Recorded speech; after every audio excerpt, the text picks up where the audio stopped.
Oh yeah, we want retribution. Oh yeah, we want retribution. Oh yeah, we want retribution. Yeah, we ran out of patience. Boil up with the cold hard hatred.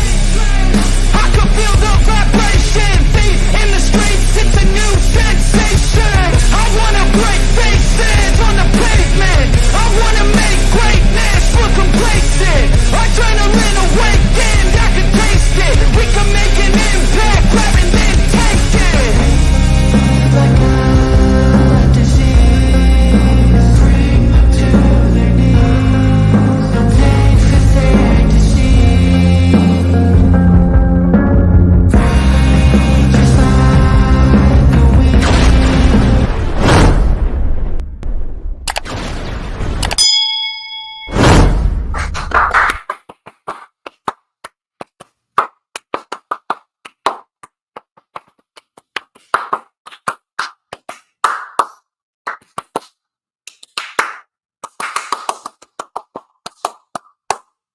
I know, it's early. It is very, very early, to say the least. And fall and winter is upon us. It is not looking too good here in New Jersey. I prefer the summer. I like the heat. I like beaches. I like nice ice cold drinks. And I like water parks. But apparently we can't have that forever unless I move down to Florida, which I'm not going to do, because I am not going to take all my stuff and just move out of where I'm at, especially considering I am not financially capable of doing so. But, even though it's early, we still are rocking and rolling. We will still get down to the nitty and the gritty. And you already know that it is indeed Saturday morning, and you know what that means. We're live. Ladies and gentlemen, I'm the one and only DJ Storms, and I would like to welcome each and every single one of you back here to the greatest show on earth. We are streaming live on 4 different platforms across 1, 2, 3, 4, 5, 6, 7, 8 different accounts. And we got one hell of a show to get into today. As of course, you already know who I am, Mr. Controversy, and the operator of the best damn Twitter handle, no.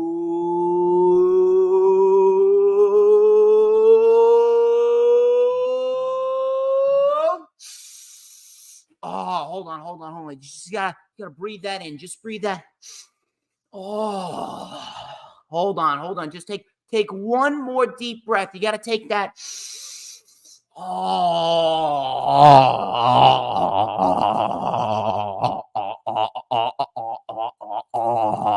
do you smell that? Do you know what that is? Listen, I understand that some people may be a little bit more stuffed up in the morning, especially in the wintertime, but I know you know what that smell is. That is the smell of pure, unadulterated excellence. Wait for it. Wait for it.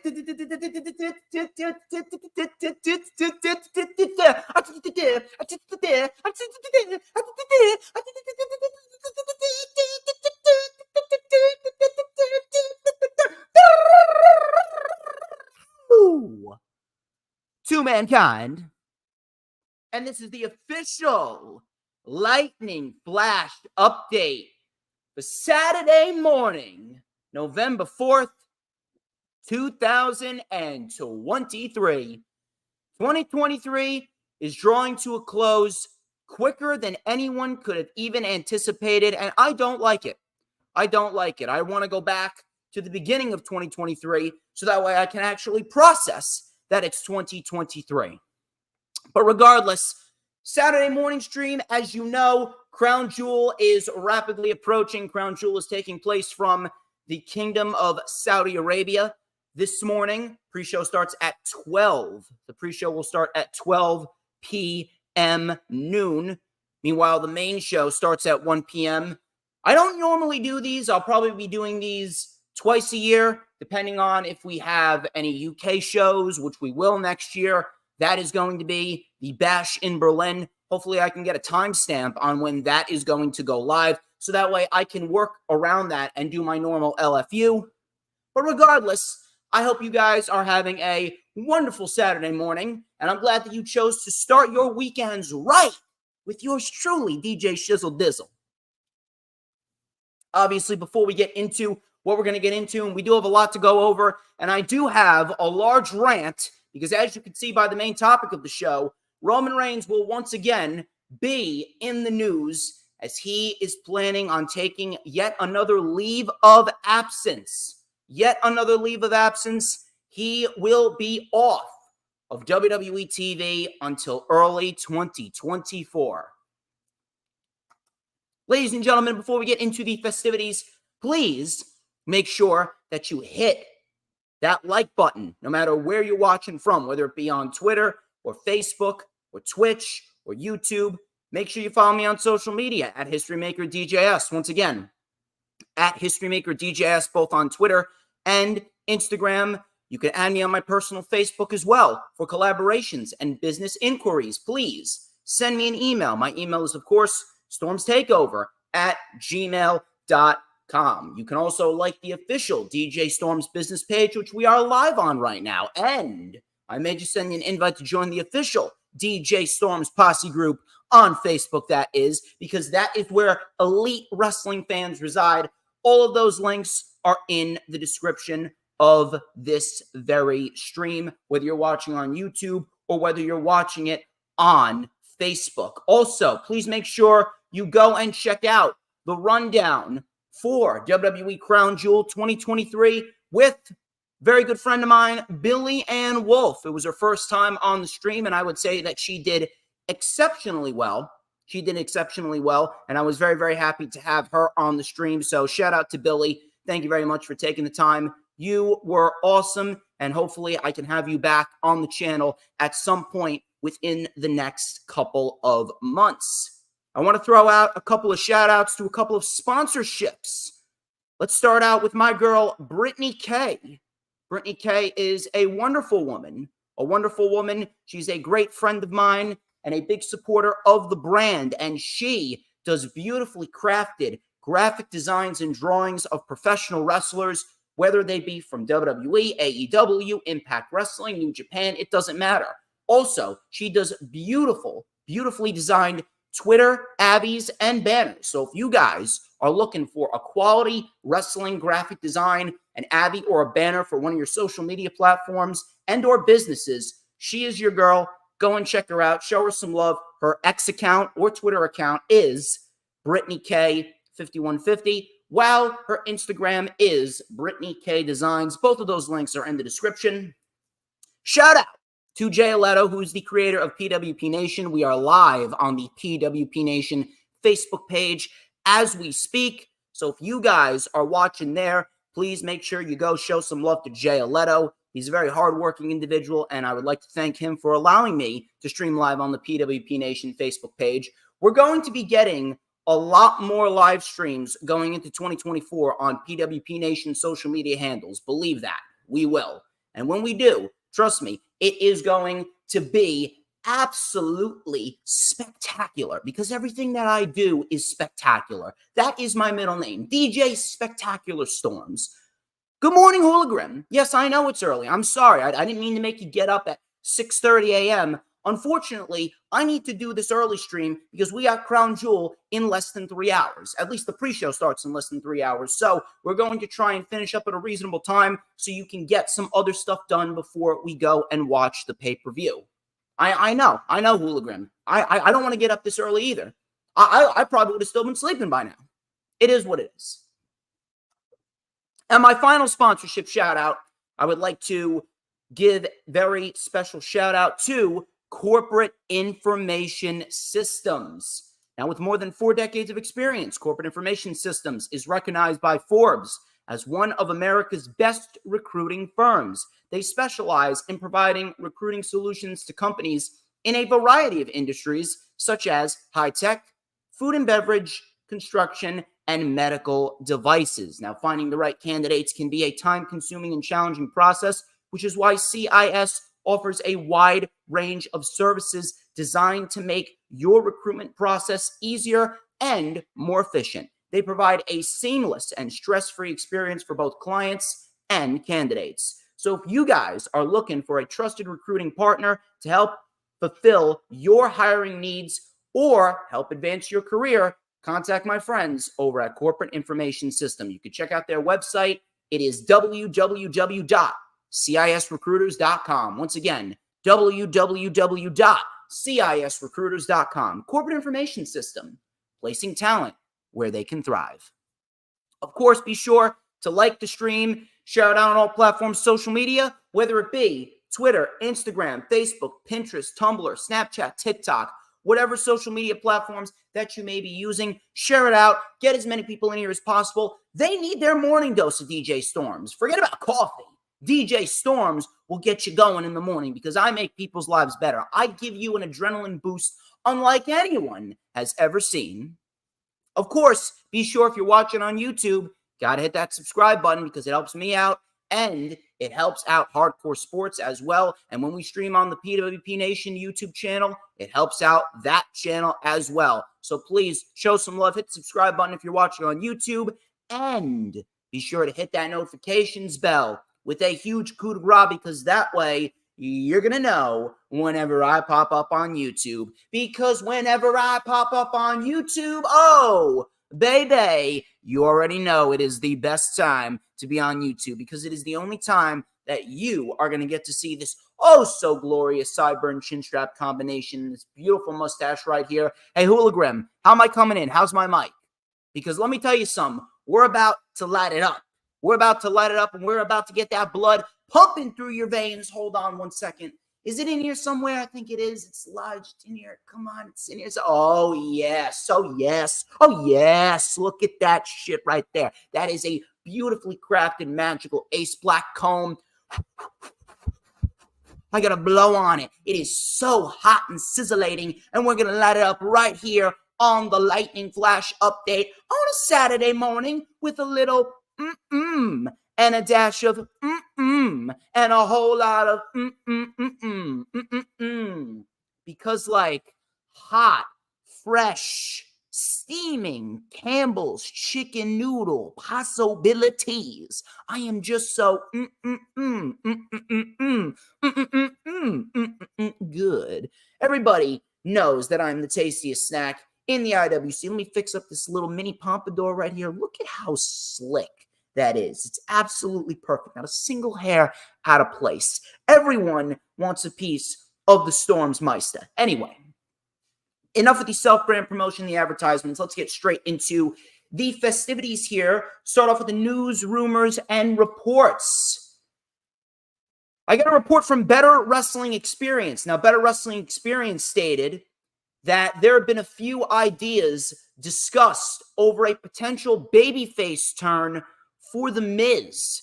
As you can see, what happened this past Monday on Raw where The Miz and Gunther had a promo where Miz actually came off in a very babyface-like manner while Gunther was playing up the heel, trying to invalidate Miz and all of his accomplishments. I was going to wait to talk about this when we get to the Raw portion of the stream, but I figured I'd talk about this now. The promo that we got on Raw was actually very good. I will say that. The promo that we got on Raw was actually very, very good. It felt real. It felt genuine. It was probably the realest that I've ever felt The Miz. If they wanted him to come off like a babyface against a guy like Gunther, that was probably the realest and most genuine I think I've ever felt The Miz come off as a babyface. However, if we're going based on prior history, The Miz as a babyface is a failed project right from the word go. His babyface run in 2013, it did not go anywhere. It just made him feel like everyone else. You take a look at his babyface run in 2019, it started off decent. It started off decent with Vince McMahon's son, Shane. And Shane and Miz actually had a damn good Falls Count Anywhere match at WrestleMania 35. So I will give him credit there. But after WrestleMania 35, it was just a downward spiral from The Miz. downward spiral from The Miz right then and there. He had some decent work with Bray Wyatt as well, God rest his soul, when Bray Wyatt was feuding with The Miz back towards the end of 2019. So that I will give them credit for. But in the end, in terms of an overall presentation, Babyface Miz does not work. There's actually been some rumors being thrown around that we could very well see The Miz paired with DIY. Now, I'm not sure how they're going to work that out, but if this is just going to be a one-time thing with DIY and The Miz taking on Imperium in a six-man tag team match, then you know what? Maybe I'd be a little bit more open to that because, I mean, how can you have a bad match when Imperium and DIY are involved? Even if The Miz is a babyface, we're still bound to get a semi-decent match. But outside of that, I don't know how anyone in WWE is going to convince the audience that Miz is going to be a believable babyface. That's just not how he comes off. The Miz is a jerk. The Miz is a jerk. The Miz comes off like a charismatic piece of garbage. That's what The Miz is. That's what Miz has always been suited for. Mike Mizanin, I am sure, is a very nice guy. And I've heard numerous amounts of times from numerous amounts of people that he's a very nice guy. But in terms of him coming off as a babyface, you take a look at his overall presentation. He comes off like a heel. He has a punchable face. You want to have Kevin Owens come out and say that Austin Theory and Grayson Waller have punchable faces. The Miz has the most punchable face that I think I've ever seen. Next to Logan Paul. They were trying to convince us that Logan Paul was a babyface against The Miz. Now, The Miz, even though he was a better heel, there was no way that you were going to convince us that Logan Paul was a babyface. Miz is in that same category. We may get a decent six-man tag team match with Imperium versus DIY and The Miz, but an overall presentation, no matter how good the promo with Gunther was, no one, and I mean no one, is going to buy into Miz as a babyface. His babyface persona just does not come off as natural. Moving on here, I got a report from Sean Ross Sapp regarding the Creed brothers and their debut on Monday Night Raw. The Creed brothers had an excellent tag team match on Monday Night Raw against the Alpha Academy, and I even said that it was one of the best Raw debuts in a very long time. I don't think I've ever been that impressed and that excited for a Raw debut ever since Enzo and Cass showed up in 2016. That was a great debut. That was awesome. But Sean Ross Sapp, he reported that the backstage reaction towards the Creed brothers and Ivy Niles' Raw debut has been very positive. WWE officials were reportedly very happy with them, and they are all getting very high remarks. And you know what? I'm very, very pleased to hear that. And with Vince McMahon no longer in charge, at least for the time being, I'm not sure how long that's going to last, because you know for a fact that Vince McMahon, as we speak, is plotting some plan, some elaborate scheme to get himself back into power after R.E. Emanuel pretty much pulled the rug out from underneath him. You know that Vince McMahon is plotting to get back in control some way, somehow. But with Triple H now in charge, and the Creed brothers are supposedly getting very high remarks, this actually gives me a little bit more hope, because when Vince McMahon saw something in a certain individual, I never thought anything of it, because even though Vince McMahon may be praising this individual today, Vince McMahon would ultimately change his mind within the next 2 hours. How many people was Vince McMahon high on and it never materialized into anything? He was high on Angel Garza. He was high on Andrade. He was high on Matt Riddle. He was high on Damian Priest. Matt Riddle's a little bit of a slippery slope, because Matt Riddle, he kind of was the architect of his own demise because of what he was doing outside of WWE. But regardless, every single time a report came out regarding Vince McMahon and him being high on someone, him seeing big things in a superstar, it never materialized into anything. But the Creed brothers is a different story. And with Triple H in charge, you know for a fact that Triple H really wants to build the next generation, and Triple H really wants to focus in on new talent. So if the Creed brothers are getting these high remarks, especially after the week that they had, a great match with Alpha Academy on Monday, and a great tables, ladders, and scares match with Humberto and Garza on Tuesday with Night 2 of Halloween Havoc. And I actually coined it saying that it was probably Garza and Humberto's best match to date. And that just goes to show you how good the Creed brothers really are. So I see big things in the future of the Creed brothers. After DIY take the titles off the Judgment Day, which they should, the Creed brothers and DIY should be a major tag team feud going into the fall of next year. Let's talk about the NXT women's division. I will say one thing about the NXT women's division. NXT may be the worst brand in the industry from a creative writing standpoint, but they do have the best women's division in terms of creative booking in the entire industry. Minus Impact, because I will say this. Impact is a complete waste of time, but they have a great women's division. NXT probably books their women's division best out of all the major companies, whether it be Ring of Honor, New Japan, AEW, WWE main roster.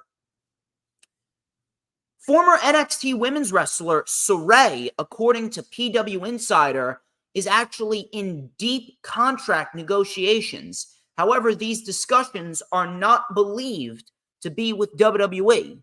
Now, I'm not sure what that could mean. The only thing that I could think of is she could possibly be discussing contract negotiations with Stardom or AEW. You know, Kenny Omega, he has a big thing for Joshi wrestlers. Now, Sarray, she was very good, but she was never going to succeed in WWE because WWE, they don't know how to book Japanese pro wrestlers correctly. Asuka was only booked correctly in NXT, and then as soon as she got to the main roster, she may have won all these championships, but ultimately, she completely fell by the wayside. None of her title reigns were memorable.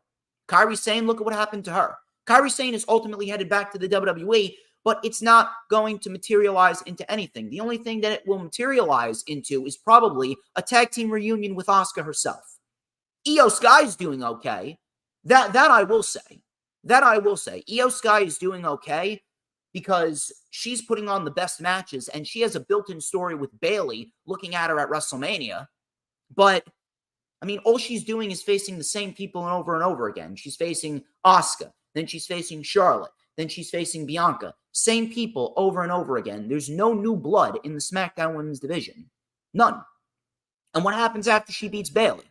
Unless they call up some NXT women's wrestlers, I don't see Io Sky's title reign really materializing into anything. Right now, it's memorable because of the great matches she's putting on.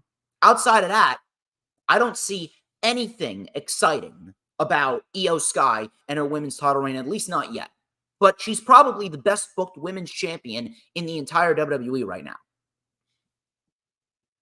But Sarray, I wouldn't mind seeing her in Stardom. I don't really watch Stardom, but that seems to be the most ideal place for someone like Sarray. And if Mercedes Moné is being brought into AEW, which I do believe she is at some point, bringing in Sarray as well, I'm assuming that Mercedes Moné probably has Sarray on her radar. Yeah, I know. I see your response on X, Hooligram. I understand. I see it. I'm trying to work here. Give me a break. But if Mercedes Moné is coming into AEW, I would not be shocked if she requested Sarray to work with. I would not mind that whatsoever because Sarray, even though she really wasn't going anywhere in WWE, she is a very good women's wrestler. She has a lot of intensity. And I do believe that a match with Sasha Banks, Mercedes Moné, that could very well be an intriguing thing among the AEW fan base. Maybe a match with Sheeta, a match with Willow Nightingale. We'll have to wait and see. She didn't really do too much in NXT, mainly because of the fact that they never had much investment in the women's division in NXT to begin with, simply because of the fact that women's wrestling in WWE, it's just dead. It's just completely dead. The NXT women's division has only started to see a resurgence this year because of what Shawn Michaels is doing. Shawn Michaels is a terrible booker, but he gets the women's division correct. So Sarray ultimately was in the wrong place at the wrong time.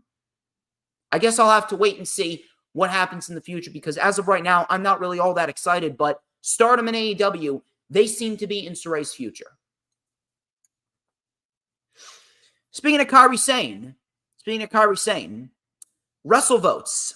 WrestleVotes provided an update on Kairi Sane, and her potential return to the WWE. They tweeted out on Thursday, after what feels like months of speculation, I'm told Kairi Sane has reappeared on the internal roster.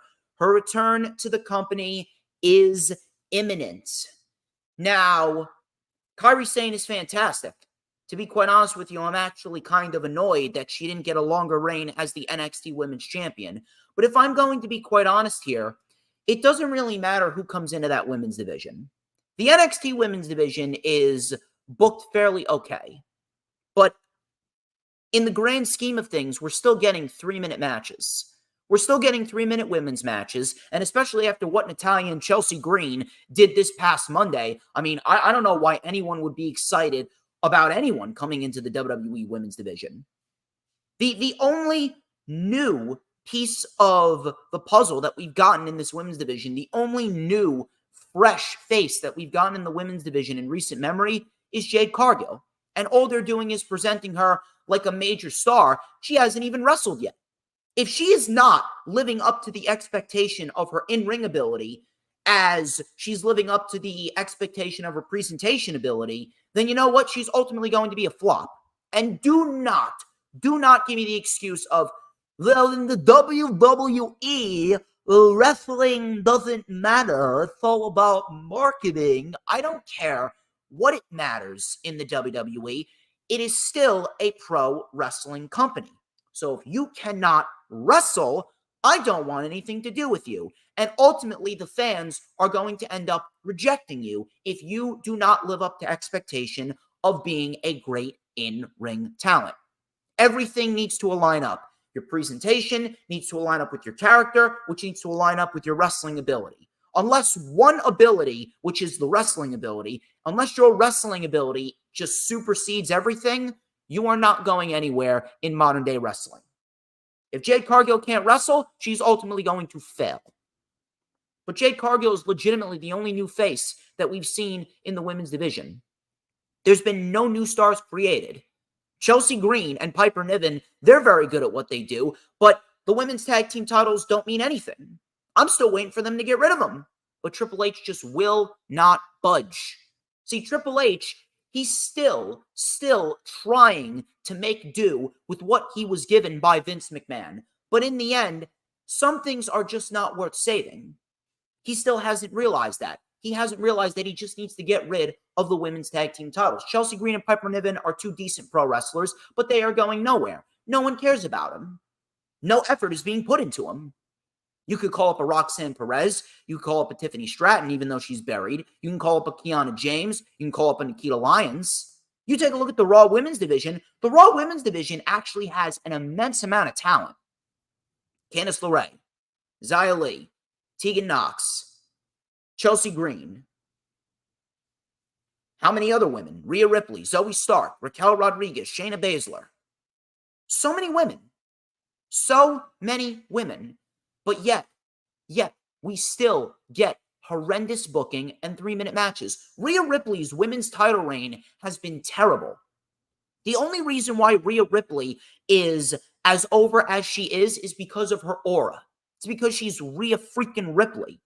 Outside of that, she has done absolutely nothing memorable with that title outside of a semi-decent match with Natalya on Monday Night Raw over the summer. Outside of that, there has been nothing memorable about Rhea Ripley's title reign. The title is essentially a prop on her. It's become a side piece. The only reason why Rhea Ripley is as over as she is because she's embroiled with the Judgment Day, and right now the Judgment Day is one of the top acts on Monday Night Raw. They've done nothing with Rhea Ripley in the Women's Championship. So if they can't even get Rhea Ripley right, and Rhea Ripley is only staying afloat because of her character and what she's doing with the Judgment Day, what makes you think that they're going to book Kairi Sane correctly? At this point, it's completely irrelevant. AEW's women's division, they're putting on better week-to-week matches than the WWE women's division. That much I will say. But the AEW women's division and the WWE women's division, they have the same exact problem. They are not booked correctly. I would like to send out some thoughts and prayers to Eric of the Viking Raiders. He is currently out with an injury as he just recently underwent successful C6 and C7 neck fusion surgery. So thoughts and prayers go out to Eric, and I really do hope that he makes a full recovery. In the meantime, Ivar on WWE TV is currently killing it right now, and I really do hope that Ivar wins the Fatal 4-Way #1 contenders match next week, and he gets the match with Gunther. Because Ivar, I didn't realize Ivar had that much skill in him. He is a very, very, very good singles wrestler. So thoughts and prayers go out to Eric, but Ivar, big opportunity for Ivar to step up. I'm really looking forward to seeing what he does.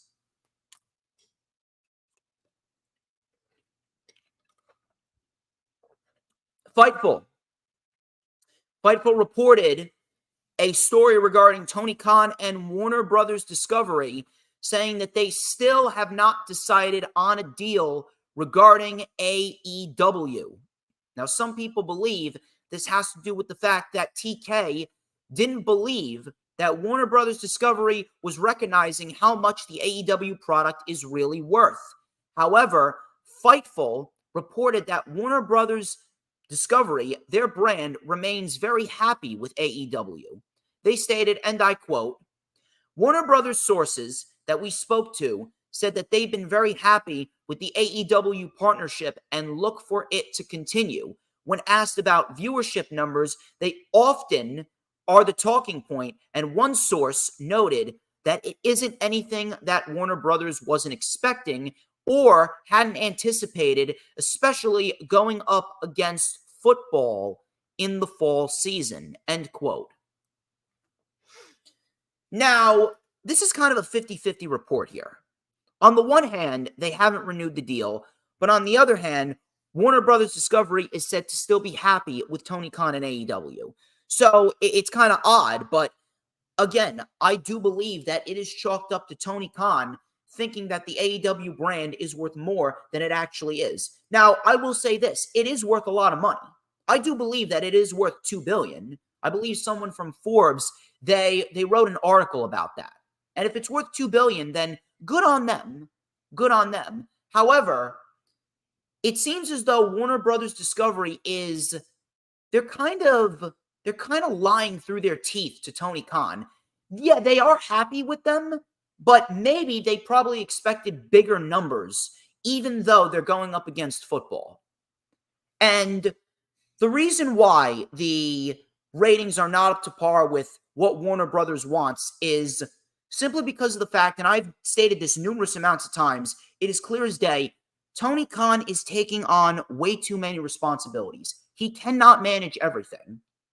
Now, he got rid of CM Punk, and the backstage drama has ceased, and that's a great thing. However, you take a look at AEW TV, we get great matches, we get great storylines, but there is still an immense lack of structure, as we see on AEW TV. And this is the part where I put all the narratives of people that say, oh, DJ Storms is on Tony Khan's payroll. I put all those narratives to bed right here. Tony Khan may be great at what he does, but Tony Khan right now is falling into the same trap that WWE is falling into. Tony Khan is falling into a trap where he thinks that what he's doing is so great that the fans are going to watch no matter what. And that may be the case. Fans may watch no matter what, but the product as a whole cannot stay as it is. You still need to evolve. You still need to acknowledge when you need help, and you still need to acknowledge the problems that you have. Not everything is sunshine, rainbows, and unicorns. You need to acknowledge when it is time to make a change. And the AEW product, even though we get great wrestling, even though we get great storylines, there is still a lack of energy with the AEW product that has not been seen in quite some time. It hasn't been seen since August of 2021 to May of 2022. That period of AEW was perhaps one of the best periods of AEW in their short history thus far. When Punk first came in, and between All Out 2021 and Double or Nothing 2022, we were getting some of the richest, some of the most intense, some of the most engaging storylines and TV shows in the modern era. I remember when AEW had CM Punk feuding with MJF and Hangman Page was on his rise to the top. And we had Eddie Kingston going one-on-one with Chris Jericho. Thunder Rosa was in there, mixing it up with Britt Baker. We had the tag team title scene really amping it up. And Jurassic Express, they were having a great tag team title reign. They were putting on bangers every single week. That was a great time period for AEW. But it seems as though after Double or Nothing 2022, things really started to fall apart. Things started to fall apart, and the lack of structure really started to show. They got rid of the ranking system, and we had the issue with CM Punk, and Tony Khan had to rewrite and rewire everything. Things did not work out the way that Tony Khan anticipated going into the fall of 2022. And ever since then, the flaws with AEW have been clear as day. Clear as day. They have been very, very apparent. Tony Khan is taking on way too much responsibility. We need separate rosters for Ring of Honor and AEW. I don't mind seeing Ring of Honor on AEW, but they do it way too often. They do it way too often, and it's clear as day that it's not helping the product in a way that they want it to. We need someone to focus solely on Ring of Honor. We need to get Ring of Honor back down to Universal Studios. This strategy with taping Ring of Honor before and after Collision, it doesn't work. Ring of Honor needs to be in Universal Studios. Because when Ring of Honor was in Universal Studios, heading into Supercard of Honor earlier this year, that felt energetic. We were having great matches on Ring of Honor TV. We actually had story on Ring of Honor TV heading into Ring of Honor Supercard of Honor. We had a very nicely built pay-per-view. I don't understand why Tony Khan made the decision to move Ring of Honor out of Universal Studios. We need it back in Universal Studios. We need Ring of Honor to go 1 hour, an hour and a half. We need legitimate, engaging storylines. We need someone to focus solely on Ring of Honor. We need someone to focus solely on Collision. We need a separate entity to focus solely on Rampage. Tony Khan needs to stop overstuffing the show like Rampage last night. Rampage last night, it was virtually a 2-match show. He overstuffed the show yet again. We had 2 great matches last night on Rampage, but the show was overstuffed. We need a sense of structure. We need a sense of legitimacy. We need a sense of fluidity that we have not seen in quite a few years with AEW. That's what we need. And the only way that we get that is when Tony Khan enlists help. Tony Khan needs to enlist the help of other individuals that are experienced and they have been in that role. A Will Washington ain't going to do anything. Christopher Daniels, he's very good. Bryan Danielson, he's very good. But these guys are not top-tier wrestling promoters. They're not. Maybe if they still had William Regal, William Regal could have taken on a bigger responsibility, and William Regal could have done very good work with Ring of Honor. He could have been the general manager of Ring of Honor.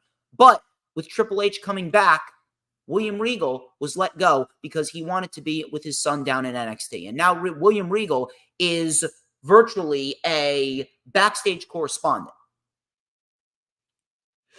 So, Warner Brothers Discovery, they say that they're happy with AEW, but they probably expected more. And the only reason that we do not have more is because Tony Khan has not been able to handle the problems in the manner that he should have handled them. Tony Khan right now has way too much on his plate, way too much on his mind, and it is not going to work out well for the future of the company. Tony Khan inevitably is going to end up slipping into a Vince McMahon role where he ultimately thinks that everything that he does is great. And don't get me wrong, the majority of the things that he does are very good. But when he screws up, he used to acknowledge that and he used to correct it. But ever since, I don't know when, probably since the end of last year, maybe the beginning of this year, it's almost felt like he has not listened to the audience like he should. He even said back at the All Out press conference earlier in September, he stopped listening to the chatter online. I'm sorry, but that's not something that you should be doing. There are certain people that you should listen to, and there are certain people that you should not listen to. But the whole reason why the fans loved AEW, the whole reason why AEW had so much hype around it is because AEW listened to its audience. It focused on building new stars. It focused on giving the fans something that Vince McMahon was not giving us at the time. Now that Triple H is in control and Triple H is virtually giving us the same thing that Tony Khan is giving us, in the end, Tony Khan needs to evolve with the times. He needs to understand where the mistakes are, and he needs to recognize where he's going wrong. He cannot think that everything that he does is great forever, because if he does, he is not going to enhance the company in the manner that he wants to enhance it to. Like the announcement this past Wednesday on Dynamite, that was terrible. That was a terrible, terrible, important announcement that he could have easily had one of the commentators do. I'm still wondering where the HBO Max deal is. How long does it really take to get this HBO Max deal? I've been waiting for it for God knows how long. It's ridiculous. Tony Khan really needs to assess the situation, and he really needs to acknowledge the problems and work on fixing them ASAP. Shout out to Courtney. Thank you very much for watching. I greatly appreciate you. Thank you for spending your Saturday morning with yours truly. I mean, is there any better way for you to spend your Saturday morning? Of course not.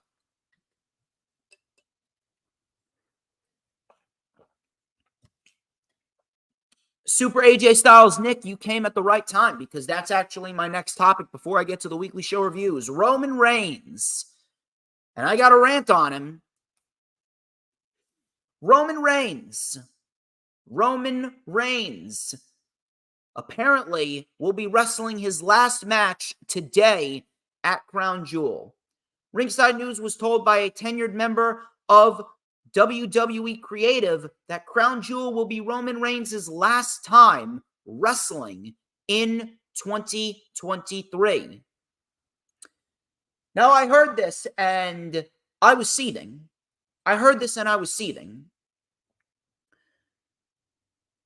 The thing that really pisses me off the most about this entire thing, it's not even Roman Reigns himself. I mean, yes, Roman Reigns does get under my skin, and the fact that he comes off like a selfish piece of garbage, but what really aggravates me the most is the fact that people are not acknowledging it. No pun intended. R-Truth even came out recently and stated that Roman Reigns is very humble and he tries to help everyone that he can. Really now, Mr. Ron Killings. Let me ask you a question. If Roman Reigns was humble and he wanted to help everyone that he could, don't you think that he would have stepped up to the plate and he would have acknowledged that his title reign as we speak right now is not going anywhere? Wouldn't he have acknowledged the fact that his title reign right now is as stale could be? Don't you think he would have stepped up to WWE Creative and said, listen, I can't do it anymore. I'm not doing this title any good if I am going to be appearing 8 times a year. I cannot do this anymore.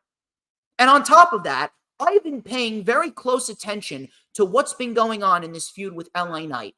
And every step of the way, LA Knight has upstaged Roman Reigns. Roman Reigns has legitimately came off like he just does not care anymore. Roman Reigns has come off like he doesn't want to be there. He has this look on his face like, I don't even believe I have to be here on SmackDown. I don't even believe I need to make the trip to Crown Jewel. He just does not want to do it anymore. His heart is not in wrestling anymore. That's what it comes off as. And if your heart is not in it, why should we be in it with you? If you are not willing to be there, if you do not want to be there and put effort into the things that you do, why should we be there to support you? The fact that this is reportedly the last time that Roman Reigns is going to wrestle in 2023, that is absolutely pathetic. Roman Reigns has defended the championship. This will be his 5th defense in the last year. His 5th defense in the last year. I am sorry, but that is absolutely inexcusable. That is inexcusable. Roman Reigns, as we speak right now, feels worse off than he did going into WrestleMania against Cody Rhodes. Same thing with Cody Rhodes. He feels worse off now. And I'm going to tell you the same thing that I told you earlier in the year when I ranted about Cody Rhodes losing. We may get a decent little story being built into WrestleMania 40 We may get a great match. We may get another great story. But in the end, is it going to have the biggest impact? Of course it won't. WrestleMania was the right place, the right time, the vibe, the aura, the crowd. Both men were undefeated. Both men never took a pinfall loss. And they had the opportunity to give us a WrestleMania moment that would have been etched in history. Cody Rhodes lost. Cody Rhodes lost. He went into perhaps what was one of the worst feuds of the year with Brock Lesnar that didn't result in anything but a semi-decent match at SummerSlam. Roman Reigns, he went into a feud with his own bloodline. And to be quite honest with you, the whole bloodline Civil War thing, that was a complete disappointment. That was a complete disappointment right down to the very last letter. I don't remember a single thing outside of the fact that Jey Uso pinned Roman Reigns and Jimmy Uso turned on Roman Reigns after a very lackluster match at SummerSlam with Jey Uso. That's the only thing that I remember. The only thing that I remember is those two things. Jey Uso pinning Roman and pretty much half of his mystique vanished into thin air, and then Jimmy turning on his own brother, helping Roman Reigns retain the title over Jey Uso in a match where no one could get involved. That's it. What has Roman Reigns done? What has Roman Reigns done that has been memorable, that has been engaging, that has been intriguing following WrestleMania? Everything that Roman Reigns has done following WrestleMania could have been done without the championship. And it really goes to show you that even with Triple H in charge, even with him in charge, he still cannot get rid of the Vince-isms. He still cannot get rid of the old school. He cannot invest in the new school. And people want to come out and say, oh, Roman Reigns is a big draw this, he's a big draw that, and he's driving up the ratings. No, he's not. Roman isn't driving up the ratings. Here's something that a lot of people refuse to realize, but this is the God-honest truth. You want to know why SmackDown is the #1 rated show in the wrestling world right now? It's because they're on Fox. And Fox, objectively speaking, is one of the most watched cable network channels in the world today. Cable TV, as we speak right now, is dying. If Roman Reigns was such a big draw, don't you think that he would be really driving up those ratings, and those ratings would be, 3 million ratings, 3.5 million? That's what Fox wanted. That's what Fox wanted. And Fox essentially stated that the WWE did not live up to expectations. And Fox taking on SmackDown was actually a huge loss of money. If Roman Reigns was such a draw, don't you think that he would have driven up the money? He didn't. What does that tell you? No one cares about Roman Reigns anymore. Roman Reigns may have been a draw at the start of his title reign. Roman Reigns may have been a draw during the Bloodline angle. But after WrestleMania, Roman Reigns' value went downhill. It took a complete nosedive. Here's another one, and this one may sting. The only reason why the Bloodline was still active, and the only reason why the Bloodline was the most intriguing thing in the WWE is because of Sami Zayn. And that's not because the Bloodline are not good. That's not because the Bloodline are terrible. It's because they had nowhere else to go. Coming out of WrestleMania 38, there was absolutely no one left to stand up to the Bloodline. They've beaten everyone. They were just sitting atop a mountain of omnipotence with no one else to stand face to face with them. No one else to be the yin to their yang. Sami Zayn came in and he single-handedly resurrected the Bloodline from the ashes. But then after Sami Zayn and Kevin Owens beat the Usos, then that was the cue for the Bloodline to start scaling back. And the Bloodline had nowhere left to go but feud with themselves. Roman Reigns, as we speak, has nowhere left to go. Everything that Roman Reigns does, everything right now that Roman Reigns does, if he wins, he's ultimately going to end up hurting everyone else around him. I'm sorry to tell you, but Roman Reigns is not drawing the ratings up. Once SmackDown moves off of Fox, the ratings will tank. We're going to get the same exact ratings for SmackDown as we're getting from Monday Night Raw right now. We're going to get 1.5s and 1.6s. Then what's WWE going to do? What are they going to do? Are they going to brush it off like nothing? They're just going to brush it off like nothing, right? Roman Reigns is not a draw anymore. On top of that, he's not helping the product. He's not helping the show. You realize right now how many people on SmackDown are completely directionless? What is Kevin Owens going to do? Feud with Logan Paul? He's ultimately going to lose to Logan Paul. What about Austin Theory? What about Rey Mysterio? What about a Grayson Waller? Who's to say that Grayson Waller can't get to that main event status? What about Karrion Kross? What about LA Knight? What about AJ Styles? What about those guys? What about Bobby Lashley? What is Bobby Lashley doing? Bobby Lashley is stuck in Ring Around the Rosie matches with the LWO. Meanwhile, Bobby Lashley should be competing for the World Championship. Every other upper mid-card to main event talent is directionless because Roman Reigns is holding the title hostage. What's going to happen when Roman Reigns inevitably loses the title? No one feels legit.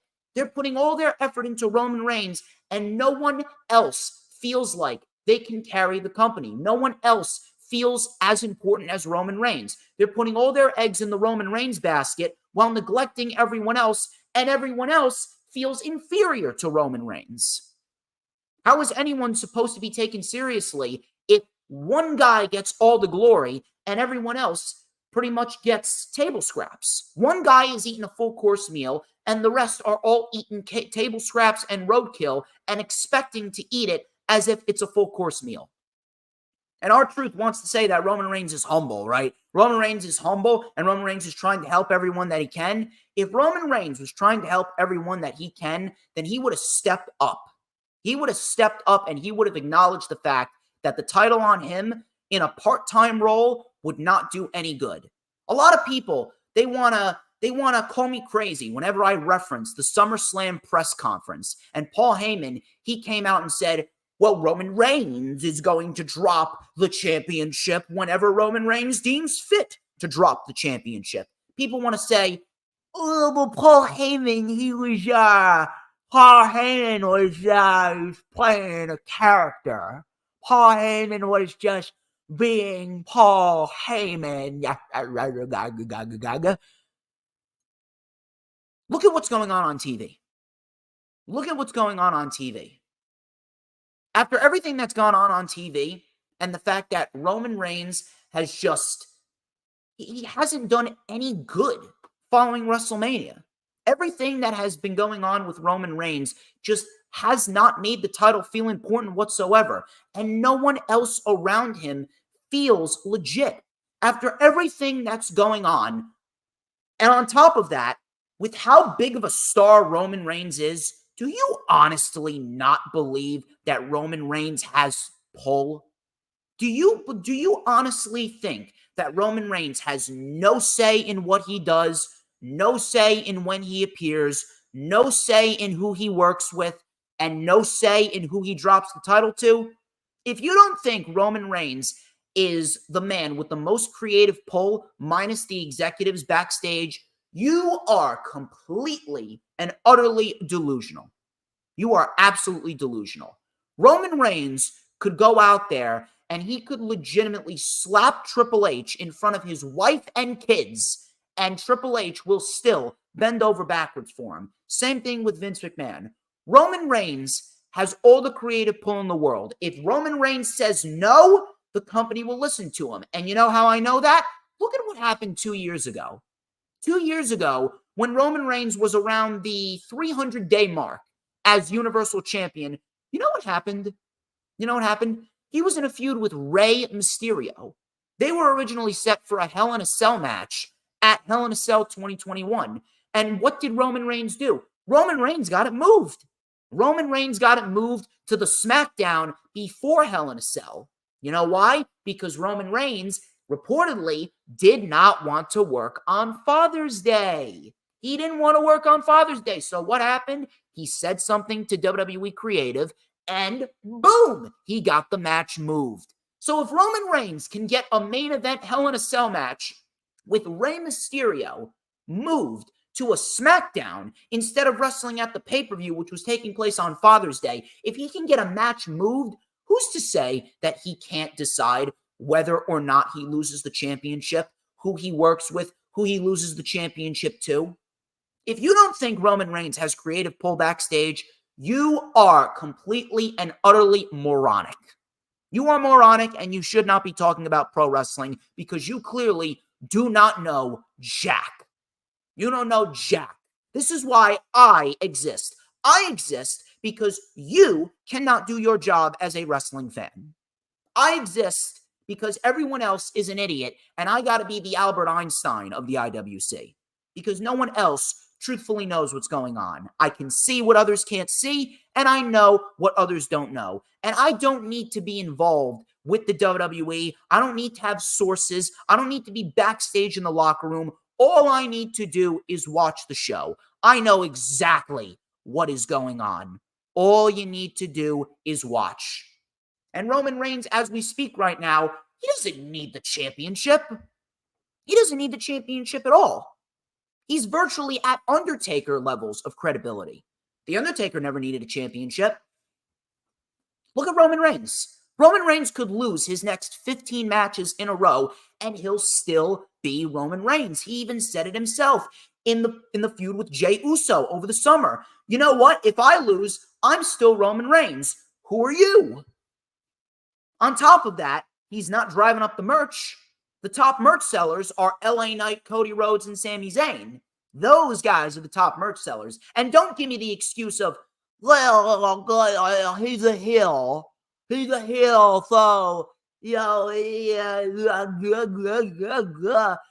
a heel, so heels are not supposed to be popular. They're not supposed to drive up merch. NWO was the highest selling shirt in WCW history. CM Punk was a heel. And at one point, he was in WWE, and he was the highest selling merch individual in WWE at the time. He was the highest selling individual in terms of merch. Two heels, heel faction and a heel champion, CM Punk. And both of those acts were top merch sellers. So do not give me the excuse that heels can't be top merch sellers. If people cared and people were invested in Roman Reigns, they would buy his merch. Heel or babyface, it doesn't matter. Roman Reigns wrestling at Crown Jewel and then leaving just goes to show you how much he really just doesn't care anymore. Roman Reigns doesn't care anymore, and all that he is out for is himself. Who in the 1,200 days that he's held that championship has he genuinely helped? I can only name 5 people. The amount of people that he's helped, I can count on one hand. 5 people. And 3 of them are members of his family. Jimmy, Jay, and Solo. And if you take them out, he's only helped 2 people. Kevin Owens and Sami Zayn. Because they were a part of a great story, and they had a great match. Match of the Year candidate with the Usos at WrestleMania, and they won the tag team titles. Those 2 are the only individuals outside of his own bloodline that Roman Reigns has genuinely helped. Where's everyone else? Drew McIntyre was a made man, so he didn't benefit. Bryan Danielson, he feuded with Roman. He was a made man. He didn't benefit. Adam Copeland, Edge, made man. Didn't benefit. Brock Lesnar, made man. Goldberg, made man. John Cena, made man. Logan Paul's a social media megastar, so he was a made man from the jump. Rey Mysterio was a made man. What about Claudio Castagnoli? He feuded with Roman Reigns. What happened with him? What happened with him? Claudio Castagnoli, he left. He's in AEW right now, putting on bangers on a weekly basis. What about Sami Zayn? Sami Zayn, he helped. He helped Sami Zayn, but ultimately Sami Zayn fell to the wayside with his tag team title reign simply because of the fact that WWE just didn't book him correctly. So I'll say Roman helped Zayn. What happened with Cody Rhodes? What happened with Cody Rhodes? Cody Rhodes went into a terrible feud with Brock Lesnar, lost a lot of his momentum, and he's been feuding with the Judgment Day, fighting some member of the Judgment Day on a weekly basis for the last 3 months. Yeah, real great booking for Cody Rhodes right there, huh? What's going to happen to LA Knight? You think LA Knight's going to go anywhere? He may go into a U.S. title feud with Logan Paul if Logan Paul beats Rey Mysterio, But ultimately, when it comes down to it, LA Knight's momentum is going to be ruined. Will it be buried? No. Tiffany Stratton was buried. LA Knight's not going to be buried, but he is not going to benefit from this loss. Roman Reigns will be wrestling his last match at Crown Jewel.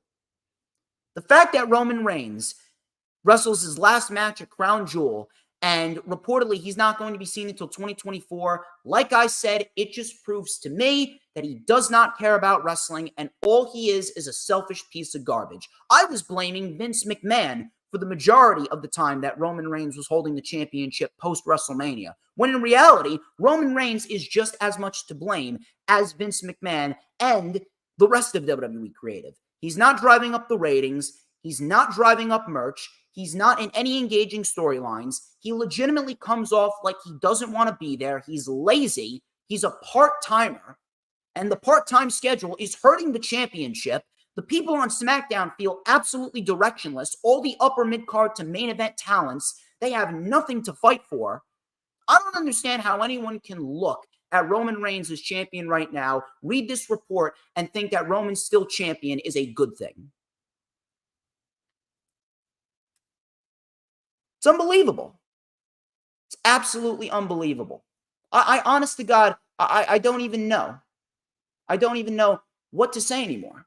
At this point, I would not be shocked at all. I would not be shocked at all if Cody Rhodes goes into WrestleMania 40 and loses, because they're discussing him breaking Hulk Hogan's record. They're discussing him breaking Hulk Hogan's record. What a joke. What a joke. Those are your news, rumors, and reports. Thank you guys for sticking on by me. We got some weekly shows to go over. We're going to go over Raw, SmackDown, Dynamite, and Rampage. And shockingly, I'm actually going to throw it out that WWE TV was actually better than AEW TV this week. I'm not sure what happened, but really, WWE TV actually put together some solid material heading into Crown Jewel today. So I got to give them a little credit. Sami Zayn and the Judgment Day, they kicked off the show. Sami Zayn actually cut a very good promo saying that he will fight and he will not stop until the Judgment Day is no more. Rhea Ripley chuckled and said that the Judgment Day doesn't need the numbers game when it comes to you. Ricochet came out and he fended off JD McDonough and Dominic Mysterio. And I'm guessing, based on how everything played out here, that Sami Zayn and Ricochet could very well be involved in War Games, which I would not mind whatsoever. I think that would be great. Speaking of Ricochet, he went one-on-one with Dominic Mysterio, and they actually put on a very solid match. Ricochet is so damn good. Ricochet is so good, it is unbelievable. So Ricochet was in control with a standing moonsault and a flying crossbody to the floor. Coming back from commercial, Ricochet with a handspring elbow and a springboard crossbody. Running neckbreaker by Dominic Mysterio. Ricochet with a super kick. Dominic then rolled up Ricochet with the tights for the win. And afterwards, Ricochet attacked both JD McDonough and Dominic. Rhea pulled Dom out of the way before Ricochet could fly. So Ricochet and Dominic Mysterio, they put on a decent match. And I will give credit where credit's due right here. I will give credit. Dominic Mysterio has gotten a lot better. He's been putting on some pretty solid matches in recent weeks. That much I will say. Is he where he needs to be? No. He's not where he needs to be. But I give credit where credit's due. He is doing very, very well in the position that he's in. Should he be the North American champion? No. No, he shouldn't. But I will give credit where credit's due. And if Ricochet's involved in War Games, you won't hear a single complaint out of me. How you doing, Maria? Thank you very much for stopping by. Creed Brothers, and the Alpha Academy. This was excellent. And I coined this. The best Raw debut in a long, long time. The Creed Brothers looked excellent. You couldn't have asked for a better debut. You want to talk about a first impression? This was a first impression. So the Creed Brothers came in with some nice stalling suplexes. Otis and Brutus, they mixed it up a bit. We had a double clothesline by Otis. Gable flew off the top, and the Alpha Academy were in control. Coming back from commercial, Otis lit up the Creeds again with a big lariat on Julius. Caterpillar on Julius for a 2. High knee, shooting star press by Julius, standing moonsault by Brutus. Chad Gable saved it. Otis and Brutus then traded blows back and forth. Otis with a world's strongest slam. Julius Creed broke it up with a 450 on Otis, and then Chad Gable with a moonsault onto the pile. That was awesome. Ivy Nile then German suplexed Akira Tozawa, who was out there. Chad Gable was taken out. Julius and Brutus then hit the electric chair Brutus ball combination doomsday device, and the Creed brothers get the win in a great match, great debut. I have absolutely no complaints whatsoever. And Maria, I was actually thinking the same thing. The Creed brothers kind of remind me of the Steiner brothers. And we all know that the Steiner brothers were good. Matter of fact, the Steiner brothers were probably one of the most underrated tag teams in history. I don't think the Steiner brothers get enough credit. So if the Creed brothers are going to be the modern-day Steiner brothers, I don't have a single complaint there. If there's one team that could very well mirror the Steiners, but yet create their own legacy at the same time, it'll be the Creed brothers. So I'm looking forward to seeing what the Creed brothers will do.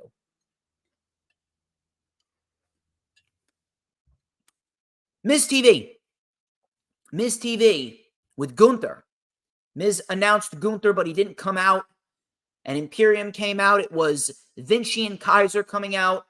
And Ludwig Kaiser, ladies and gentlemen, I demand all of your gratitude for the ruler of the IWC, the one and only DJ Storms. I got to get him to do my intro. For sure.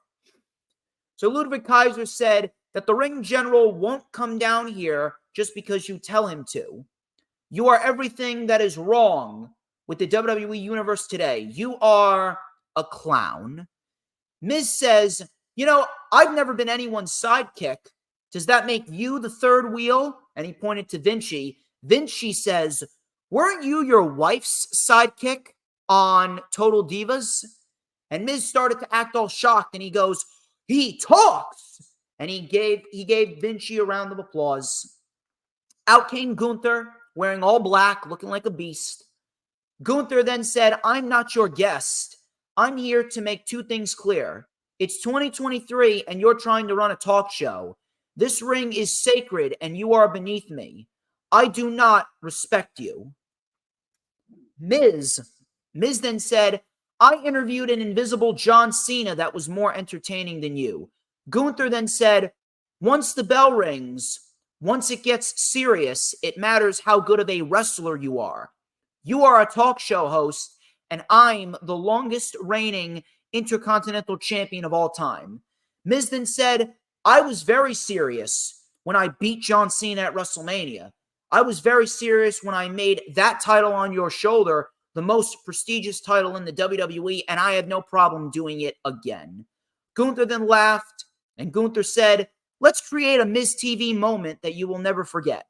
So Ludwig Kaiser smashed a pumpkin and took Miz's chair and threw it over the top rope. Miz then fought back, but Gunther hit him with a chop. Gunther then says, you are out of my league. You are completely out of my league. We then had Imperium swarming the Miz, which resulted in DIY coming out. DIY came out as the Miz walked up the ramp. We had a very good promo, but here's what I will say. The promo was very good. The promo felt genuine. It felt real. But the Miz is just not a credible challenger against Gunther. He's not. Honest to God, he's not. It honest to God does not feel. It honest to God does not feel like Gunther should even be in the ring with the Miz. The Miz right now, no matter how great of a promo he is, with how bad his booking has been and how much credibility of his has been diminished over the course of the last 5 years, Miz in the ring with Gunther, it's like Hornswoggle against the Great Khali. It's a complete mismatch. Could it be decent for a one-off TV feud? Maybe. But I have no interest in seeing this match. Matter of fact, this is just yet another interim feud just to get Gunther through another challenge, and ultimately he is going to fight Chad Gable. He's going to fight Chad Gable, and Chad Gable should be the one to take down Gunther. It's got to be. DIY, they came out with new theme music, which is horrible. I don't know what is going on, but WWE really needs to get CFO back, or they need to hire Jim Johnston back, or if anything, just start licensing music again. Their current theme songs right now, for all of their up and rising stars specifically, they absolutely suck. Honest to God, they suck. DIY, they took on Imperium, and this was a pretty decent match. Pretty decent match right here, and DIY, they came back in a winning fashion as they beat Imperium. So good seeing the meat in the middle. And DIY, if you're asking me, I'm going to throw it out there, and I will continue to push this. DIY is the team to take the titles off of the Judgment Day at WrestleMania. They are the right team to do it. After that, we had the crowd killer here, and this was one of the two segments that just did not resonate, specifically in the women's division. And this just goes forth with what I've been saying. Women's wrestling in WWE, it's just dead. It's just completely and utterly dead. So Xia Li, she took on Candice LeRae, and this lasted about 2 minutes. 2 minutes where Xia Li hit Candice LeRae with a spin kick, and Candice LeRae could not continue. She was completely out. This was not a legit injury. This was all a work, thankfully. Candice LeRae is okay, but this was a complete waste of time. Xia Li ultimately won the match. And Candice LeRae, I don't even know what they're doing, but Candice LeRae right now is probably one of the most mistreated individuals in WWE right now. How do you have an individual that is that good in the ring, an individual that put on one of the best women's matches of the modern era with Io Sky back at NXT TakeOver Toronto 2 in 2019, and this is what you are giving us? This is what you're giving us. Absolutely terrible. We had a promo package for Drew McIntyre. Talking about Crown Jewel, which was awesome. And even though I am predicting that Drew McIntyre will not win the title, I would not mind if he does win the title because I think Drew McIntyre is great. Seth Rollins came out, sang his song, did the crowd. We then had Seth Rollins talking about Drew McIntyre and his story, and Seth Rollins goes, "Boo freaking who? You know, you had it rough. There were a lot of people that had it a lot worse than you during the pandemic. A lot of people that did not know if they were ever going to see their loved ones again, didn't know when they were going to get their next paycheck. So cry me a river. You were screwed over by the bloodline. Get in line with guys like Sami Zayn. Get in line with, I don't like him, but get in line with Cody Rhodes. If you are able to beat me, I will shake your hand and call you champ just like I did 3 years ago. But remember this, I am not the same man that you beat then. There is a reason why these people sing my song." Afterwards, JD McDonough ultimately attacked Rollins, and we get a match with JD McDonough and Seth Rollins. And if you guys did not know how good JD McDonough is, you know now. This was a great match with Seth Rollins. If you guys missed it, go out of your way to watch it. It was a fantastic, and I mean a fantastic match with Seth Rollins. So we had a corkscrew pescado by JD on Rollins. Rollins then launched JD over the top, landed right on his face. Coming back from commercial, Rollins with a clothesline and a sling blade. Big moonsault by JD missed. Rollins ran the ropes and ultimately was caught with a Spanish fly by JD McDonough for a 2.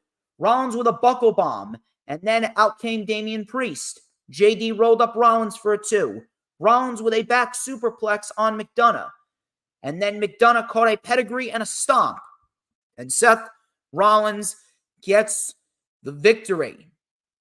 Seth Rollins gets the victory heading into his match against Drew McIntyre, and Damian Priest and JD McDonough, they then walked away. Now, I don't mind that they're teasing a cash-in because I do believe that Seth Rollins is going to be cashed in on by Damian Priest, but it should not be today. The cash-in for Damian Priest should be at WrestleMania 40. I've had this laid out, and I've been preaching this for a while now. Damian Priest cashing in at WrestleMania 40 during Rollins versus Gunther for the World Heavyweight title, that would be similar to what Rollins did with Roman Reigns and Brock Lesnar at WrestleMania 31, and then you have a picture-perfect, easy feud for the summer. It is Imperium versus the Judgment Day, with the main event of Bash in Berlin ultimately being Damian Priest and Gunther wins the World Heavyweight title there. Simple. It's simple, it's easy, it's effective, it's picture perfect. We can't let the Money in the Bank briefcase go to waste. We can't. And if Gunther loses at WrestleMania, he loses the Royal Rumble opportunity, it's fine because he's not going to get pinned. Rollins will get pinned. Simple. It's simple and it's effective. Natalya and Chelsea Green, this was an absolute disaster. This was a trick or street fight. And the most intriguing thing about this is when Chelsea Green pulled a pumpkin off of a table, Nikki Cross was standing, or she was pretty much sitting right underneath the table with this blank stare on her face. I don't know what was going on, but this was completely awful. A complete sloppy mess. I don't know why we still have these themed wrestling matches. And yes, Sheeta versus Abaddon was terrible as well. But even then, I'd much rather prefer Sheeta wrestling over Natalya wrestling. Natalya is boring. Complete disaster. Chelsea Green won with the I'm prettier or unpretty her. It was awful. It was lame. And that was pretty much that. That was pretty much that. I didn't care. I didn't care at all.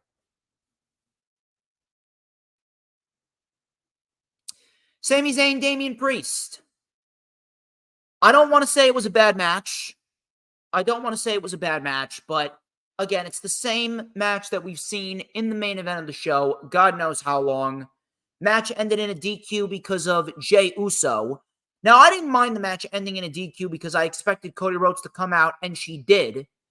And Cody Rhodes actually cut a promo on Damian Priest. He goes, "Last week you tried to take me out. You were unsuccessful. I get back up.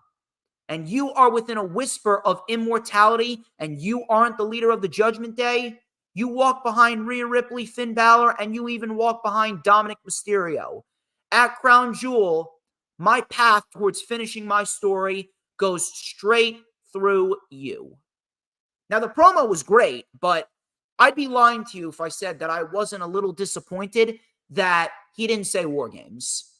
I really don't know why they are wasting their time only building towards Crown Jewel. I don't know why we couldn't have gotten 2 pay-per-view builds. I honest to God don't know why we couldn't have gotten 2 pay-per-view builds. We could have gotten a build towards Priest and Cody at Crown Jewel, and we could have gotten a build towards a War Games match. But it seems as though Triple H is falling into a lazy, complacent status. Because even though Triple H is putting on better shows than Vince McMahon, during the October, November, and December period, WWE, they fall into a very lazy slump. Regardless of that, I will say that overall Raw was a very solid show. A lot of great wrestling, a lot of good storylines being enhanced. And Crown Jewel, I said it on Thursday with Billie Ann Wolf. If WWE really plays their cards right, this could very well be the best Saudi Arabian show that we've seen. I do believe that it is going to be a really, really, really good show, especially with the crowd. I don't even believe that I'm saying this, but the Saudi Arabian crowd may very well be one of my favorite crowds in the wrestling fandom world today. They are lively. They have really grown to appreciate what they're getting. So I can't really complain about that. But Raw was a solid show. Dynamite, I don't know what happened with Dynamite. I don't want to say that Dynamite was a completely horrible show because it wasn't, but Dynamite felt off. Dynamite really, really felt off. I don't know what it was, whether it was the Kentucky crowd or whether it was the lack of structure, or whether it was the fact that a lot of matches didn't really hit like they really should.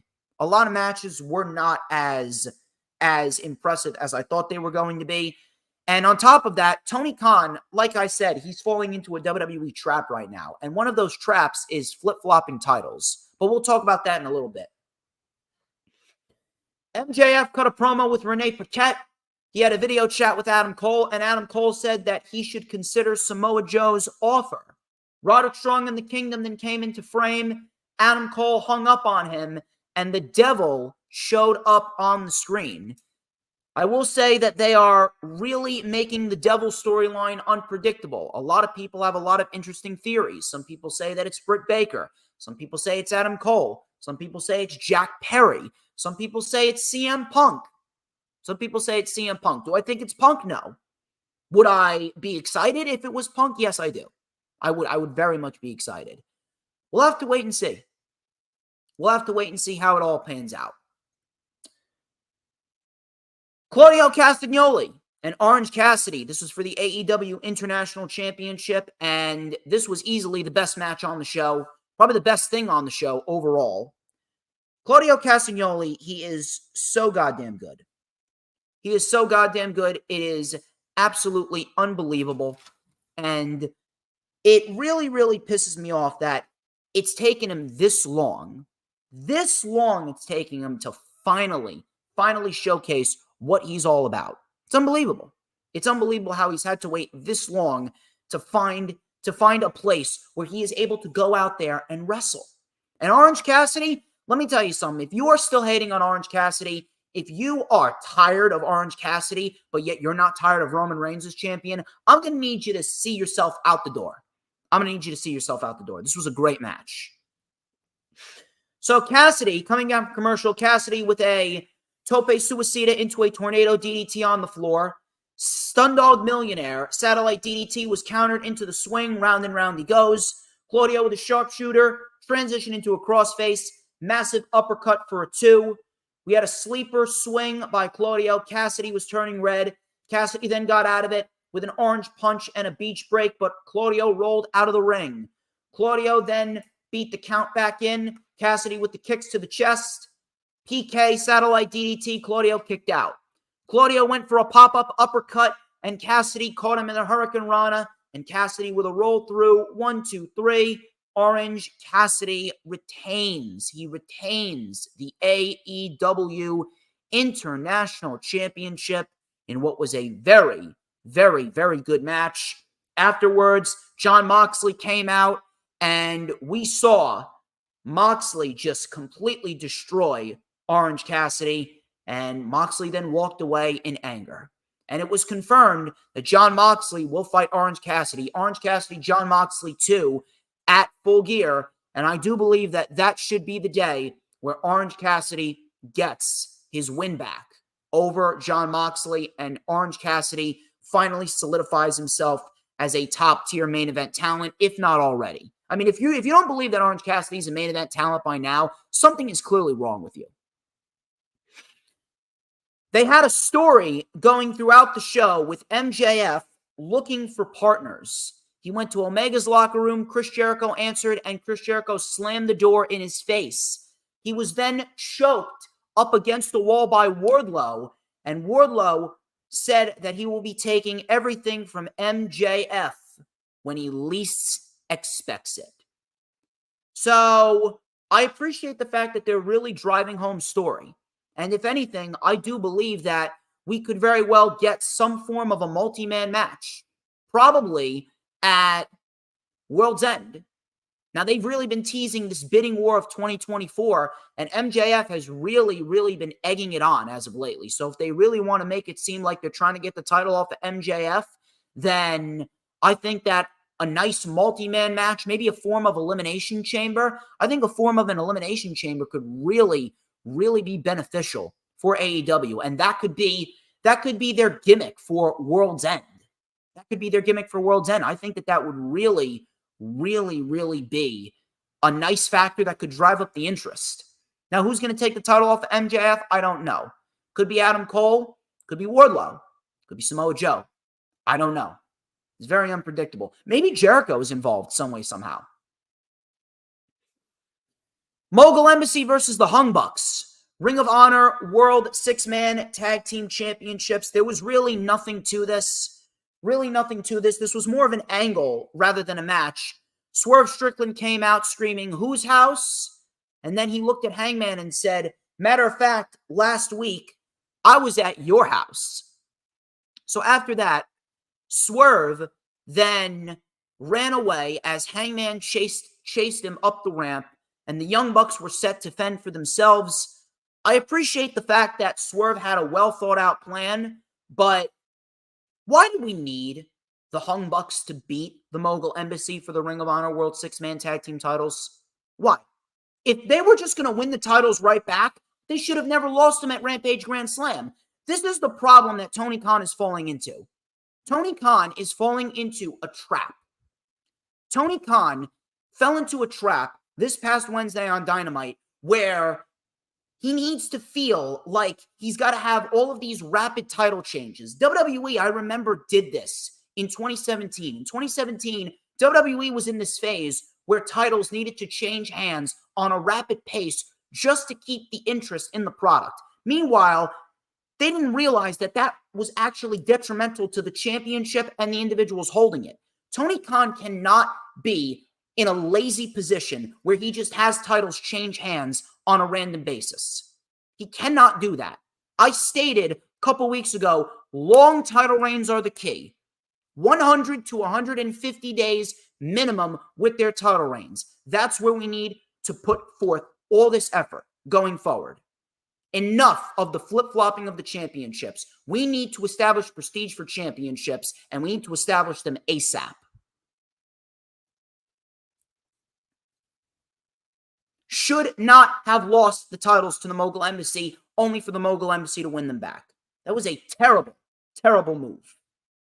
Nothing of that nature. These flip-flopping title reigns, these short title reigns, and a title changes hands every few weeks, it will do nothing to generate interest. Absolutely nothing.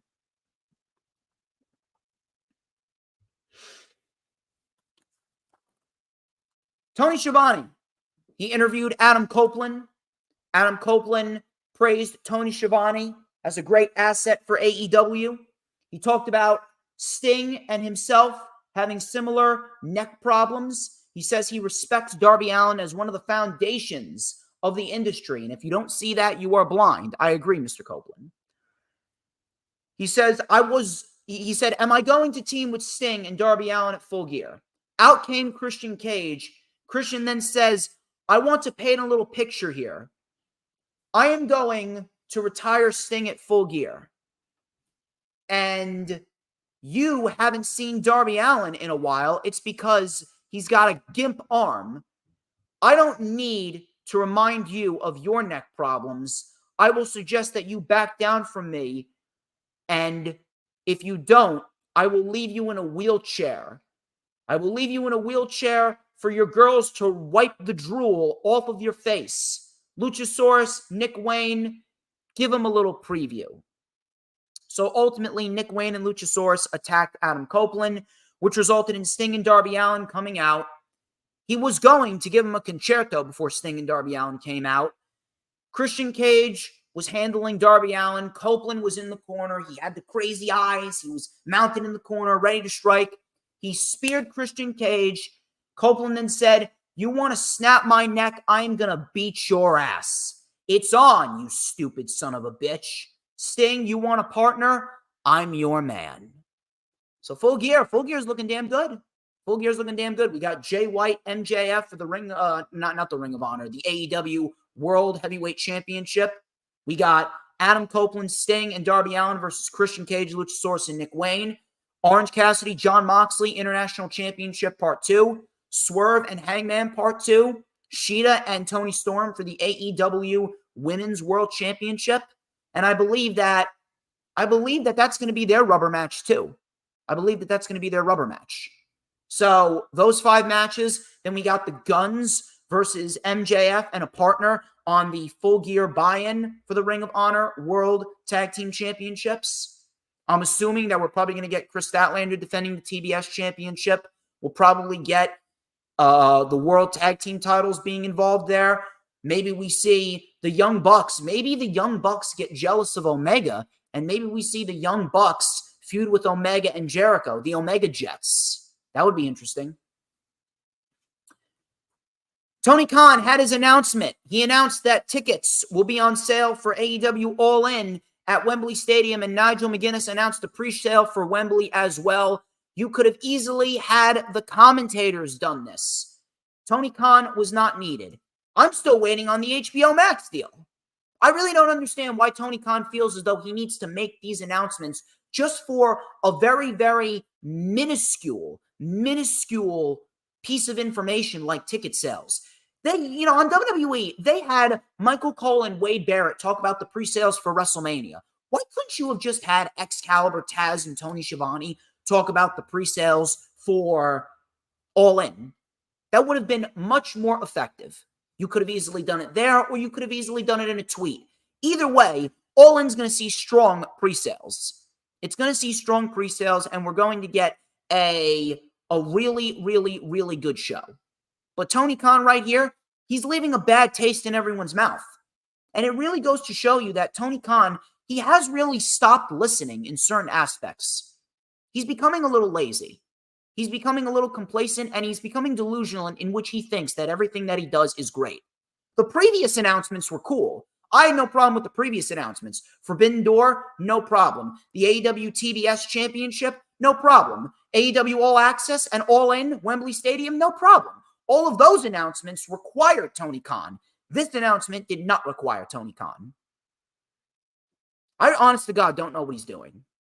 And after what happened later on in the show with Paul White showing up, man, I honest to God do not know what else to think at this point.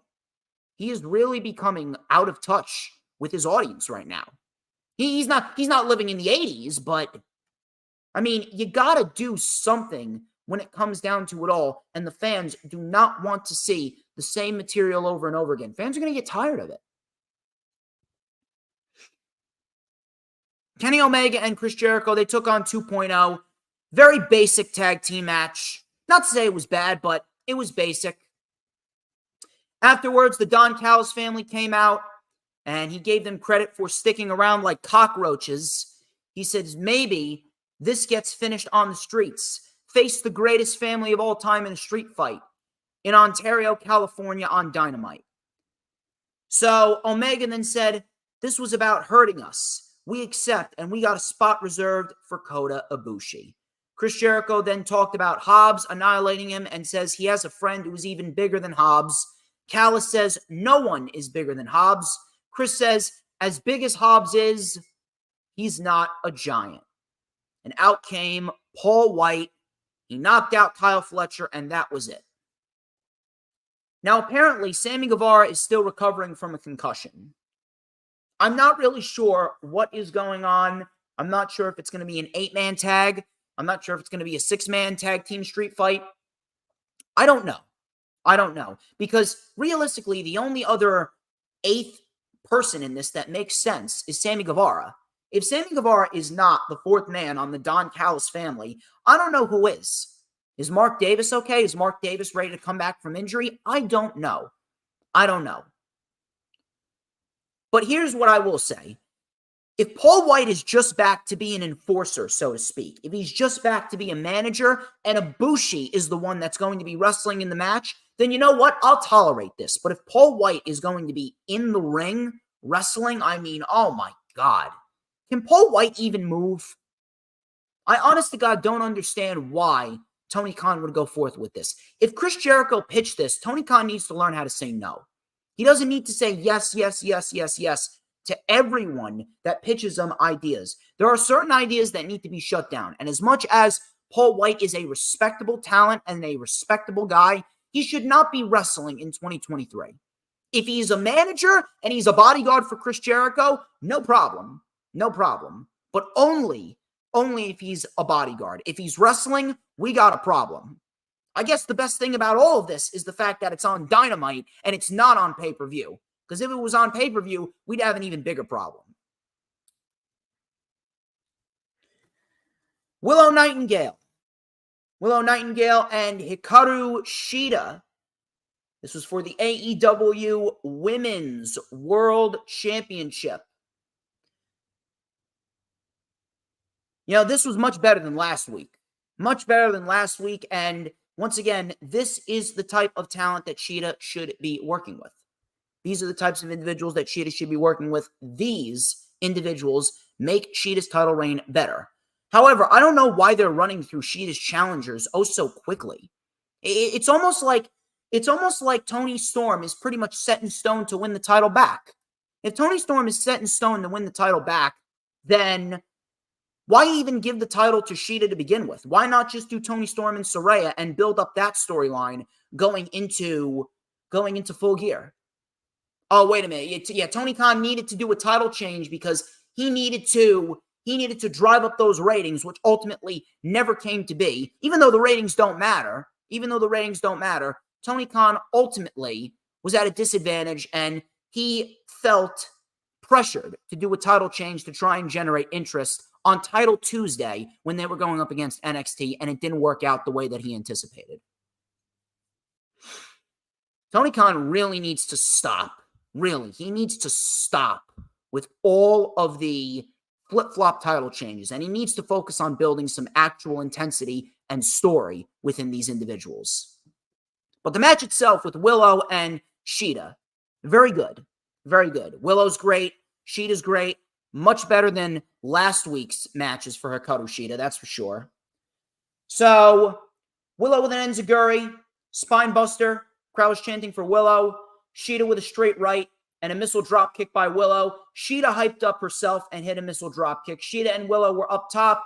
Shida with a Falcon Arrow, but Willow kicked out at 1. Both women went back and forth. Willow with a pounce and a Death Valley driver for a 2. Big knee by Shida, but Willow kicked out. We then had Shida with the katana, and Shida retains. Much better than last week for sure. Very, very happy that these two women got a considerable amount of time. Afterwards, Timeless Toni Storm came out, and Shida went after her before the lights went out.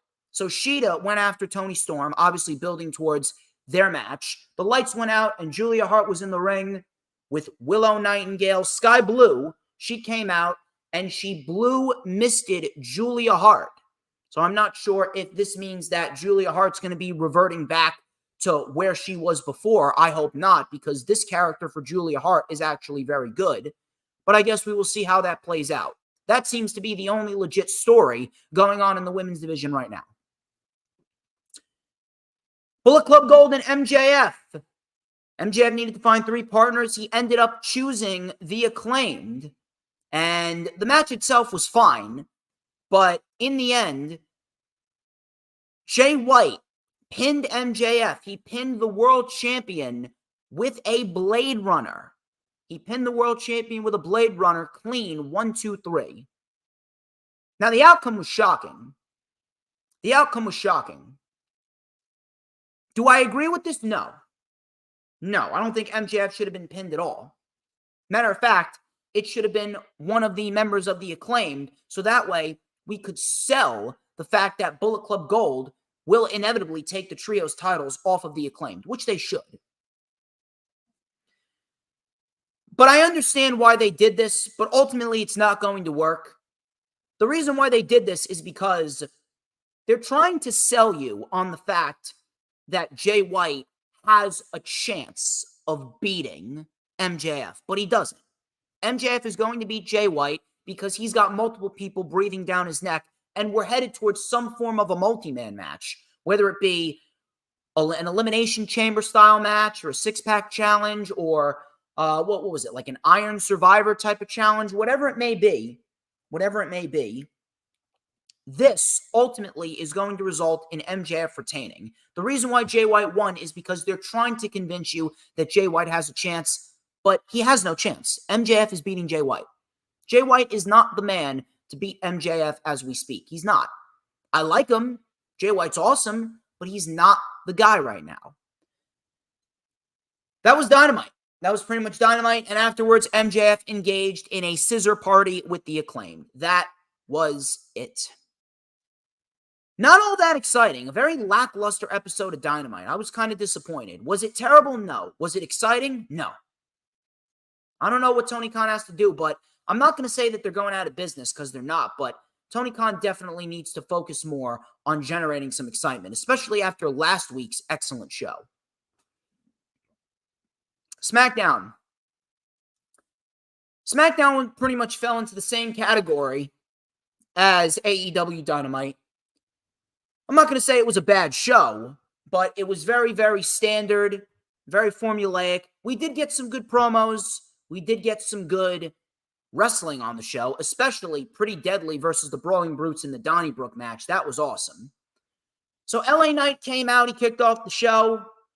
He talked about how Roman Reigns has held the championship for nearly 1,200 days, but it's even more impressive when you realize that 1,200 days can all end in an instant. How quickly that could come to an end. Tomorrow at Crown Jewel, we will see Roman Reigns get dropped on his head. This is a hostile takeover, and that WWE Championship will have no choice but to come with me. And this will be the end of Roman's reign. So out came Roman Reigns. So Roman Reigns, here's what I need to say. I really do appreciate the fact that they had Roman Reigns come out there stone-faced. Stone-faced, very stern, very serious, all business. So he came out, no laughing, no smiling. Roman Reigns then said, I thought it was clear who the tribal chief was, but you don't seem to understand. I'm Roman Reigns, the face of the WWE. When I take my leave, you managed to step up. You managed your time wisely and got all these people on your side. Go ahead, chant his name. So, crowd chanted LA Knight. He goes, this is the last night that it's going to happen. I pushed us forward. You're setting us back. They call this cinema. I'm sick of cinema. I want wrestling. I don't care about cinema. If I'm watching wrestling, I want wrestling. I don't care about cinema. That's just my personal opinion, though. That's for once, I'm actually not speaking objective. That's just my personal opinion. He goes, I turned this business into a $1 billion industry. No, you didn't, Roman. You did not turn the WWE into a $1 billion industry. The reason why the WWE is a $1 billion company is because Vince McMahon could not bear the fact that WWE was going to continue on without him. So he sold the company to Ari Emanuel in a desperate attempt to regain power, and Ari Emanuel ended up stripping him of his power and giving it to Triple H, at least for the time being. That's why the WWE is a $1 billion industry. TKO was not formed because of Roman Reigns. You are doing nothing, Roman, okay? So Roman Reigns says that LA Knight does nothing but cosplay as a redneck version of his cousin. We're going to end you, and we're going to make you disappear forever. We're going to leave you in the desert, and you won't be the last one. Knight then said, you've beaten everyone. I ain't coming for your spot. I ain't coming for the same angle that others have come from. I'm not coming from your spot head on. I'm coming from a different angle. I'm not here to finish something. I'm here to start something. You're a megastar because of that title. I'm a megastar because I live it every single day. I don't do warning shots. So if you're going to take your shot, make sure I'm good and done. Because the only bloodline that's going to be visible is the one running down between your eyes when I take that championship and they say, and new WWE champion, LA Knight. Yeah. LA Knight absolutely destroyed Roman Reigns yet again. LA Knight upstaged Roman Reigns every single week leading up to this program. And I could not be happier for LA Knight. But in the end, what is it going to mean? It is ultimately going to mean nothing. Was this a very good promo? Yes, it was. It was a very good promo. But what's it going to mean in the end? Nothing. Because LA Knight's going to lose today. It's a shame. If WWE were smart, which they're not, they would call an audible and give the title to LA Knight. But they're not going to. Austin Theory and Kevin Owens, pretty basic match right here. Not bad, but it was basic. Owens gets the win as expected, and more likely than not, he will be fighting Logan Paul after Logan Paul wins the United States title. Shotzi and Charlotte Flair versus Piper Niven and Chelsea Green. I don't care. Women's wrestling in WWE sucks. Flair with a big boot, and she wins. Even with Flair out of the women's title picture, she still needs to insert herself into some sort of title picture. Now she's going to be fighting for the women's tag team titles, and they're going to try and convince us that the women's tag team titles are worth anything. Meanwhile, they're not. Solo Sikoa and Paul Heyman, they came out and they talked about how this will be the end of days for John Cena. You could have made it easy, said Paul Heyman. Solo then took the mic and he says, why are you wasting your breath talking to them? We came here to talk to John Cena face to face. So John Cena came out and he was all business. No smiling from John Cena. Ian McWilliams, no, his star will not continue to rise. You know why? Because LA Knight is not in a position where he should be losing. LA Knight should not be losing any matches until he has a legitimate title reign. That's why he should have won the United States Championship from Austin Theory at SummerSlam. But he didn't, because Vince McMahon wouldn't allow it to happen. If Knight does not win, he is going to be knocked down several pegs. He needs to win. If he doesn't win, he will be knocked down several pegs. Will he be buried? No. He's not going to be buried. Tiffany Stratton was buried. Becky Lynch completely destroyed Tiffany Stratton. Tiffany Stratton is completely finished. But LA Knight, will he still have a lot of fan support? Yes. But is he still going to feel the same as he does now? No. I'm sorry if that does not resonate with you. I'm sorry if that does not sit well with you, but that is ultimately the gospel truth. I speak objectively, not subjectively. If you don't like it, I'm sorry, bro. I'm sure you're a nice guy, but you're wrong. Sorry. So John Cena came out. And Solo goes, I got orders from the tribal chief to let you say goodbye to these people one last time, because after tomorrow you won't be able to. Cena then spoke in a very raspy voice, trying to sell the effects of the Samoan spike. He goes, you speak for the first time and that's all you bring to the table. I'll say goodbye, but I'm not going to say goodbye to them. I'm going to say goodbye for them. The only reason that you got a job here is because of your cousin. You come out here and you try and be some badass enforcer, but you're nothing but a bargain basement Taz ripoff. So you better tape that thumb up real tight, because the only place that it's getting shoved tomorrow is straight up your ass. John Cena absolutely cooked Solo, and it was great. It was awesome. Great to see, and I'm actually very much looking forward to this match. I really am. I'm really looking forward to this match, and I think that these two, if you give them the proper amount of time, I think that these two are going to put on a very entertaining match. Really. They're going to put on a very entertaining match, so we'll see how it plays out. We'll see how it plays out. I'm very much looking forward to it. Donnybrook match. Brawling Brutes and Pretty Deadly. This was awesome. This was excellent, actually. I would even go so far as to say that this was probably the best Pretty Deadly match in a long, and I mean a long time. This was awesome. This, honest to God, reminded me of the Pretty Deadly of old. Once upon a time, Pretty Deadly, when they were in NXT UK, they were the best NXT UK Tag Team Champions. They were putting on bangers on a monthly basis. They were awesome. Pretty Deadly is great at what they do. And the fact that they are putting on a match this good with the Brawling Brutes, this is only going to help them. So I want to see more of this. More wrestling from Pretty Deadly, because they're a very good tag team. Really good Donnybrook match right here. So the brawl started out right out of the gate. Butch got suplexed onto a bar. Ridge Holland was then sent to the post. Butch came back with a moonsault onto the floor, onto the pile. Coming back from commercial, Ridge Holland with an Alabama slam onto a trash can for a 2 count. We then had Elton Prince being put in a Boston Crab, and then Elton hit Ridge with a bar stool. Butch came in to save Ridge Holland. Ridge Holland with a military press into a power slam on Elton Prince. Butch came in with an enziguri. Kit Wilson came in with a clothesline. Everyone was down. The fans were starting to appreciate it. Butch then snapped Kit's fingers.